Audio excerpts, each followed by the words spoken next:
Hi, பன்னீர் பிரியாணி எப்படி செய்கிறதுன்னு பார்க்கலாமா? ஃபர்ஸ்ட் வந்துட்டு பன்னீரை க்யூபாக கட் பண்ணிவிட்டு chilli powder, pepper powder, salt, கொஞ்சம் ஆயில் போட்டு இதை நல்லா மிக்ஸ் பண்ணிவிட்டு மேரினேட் ஆனதுக்கப்புறமா நீங்கள் அதை வந்து பேன் ஃப்ரை பண்ணிக்கலாம், டீப் ஃப்ரை வேணுனாலும் பண்ணிக்கலாம்.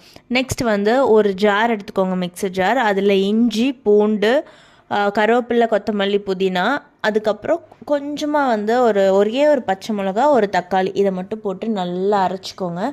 நெக்ஸ்ட் ஒரு குக்கர் வச்சுக்கோங்க. கீ ஒரு 3 டீஸ்பூன்ஸ், ஒரு ஸ்பூன் ஆயில், இல்லை வெறும் கீ மட்டும்னாலும் போட்டுக்கலாம். கொஞ்சமாக சோம்பு அண்ட் வந்துட்டு பட்டை, கிராம்பு, என்னென்ன ஸ்பைசஸ் இருக்கோ போட்டுக்கோங்க. நான் ஒரு 3 ஆனியன்ஸை இந்த மாதிரி ஸ்லைஸஸாக கட் பண்ணி போட்டிருக்கேன்.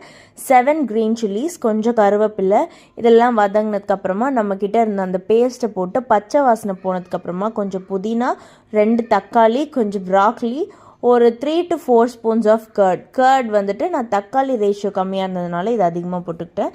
நெக்ஸ்ட் வந்து மீல் மேக்கர் ஊற வச்சுருந்தேன், குட்டி மீல் மேக்கர், அதையும் போட்டு இந்த மாதிரி நல்லா மிக்ஸ் பண்ணியாச்சு.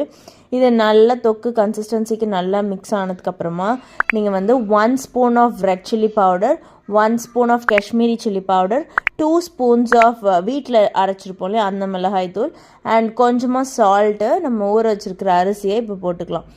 அதுக்கப்புறமா இப்போ நான் வந்துட்டு நார்மல் அரிசி, பாஸ்மதி ரைஸ் போடலை. நார்மல் அரிசிக்கு 1 கப் ஆஃப் ரைஸ்க்கு 2 கப்ஸ் ஆஃப் வாட்டர். ஸோ இந்த மாதிரி நான் 2 கப் அரிசி எடுத்துருக்கேன். ஸோ 4 கப்ஸ் ஆஃப் வாட்டர் போட்டுட்டு நம்ம ஸ்டிர் பண்ணி வச்சுருந்தோம் இல்லையா அந்த பன்னீரை லாஸ்ட்டாக ஆட் பண்ணி நான் 2 விசில் விட்டேன் ஹை ஃப்ளேமில். ஸோ இந்த மாதிரி சூப்பராக ரெடி ஆயிருந்தது. லாஸ்ட்டில் புதினா தூவி நீங்கள் சர்வ் பண்ணிங்கன்னா ரொம்ப சூப்பராக இருக்கும். கண்டிப்பாக ட்ரை பண்ணிவிட்டு எப்படி இருக்குன்னு கமெண்ட்டில் சொல்லுங்கள். பாய்.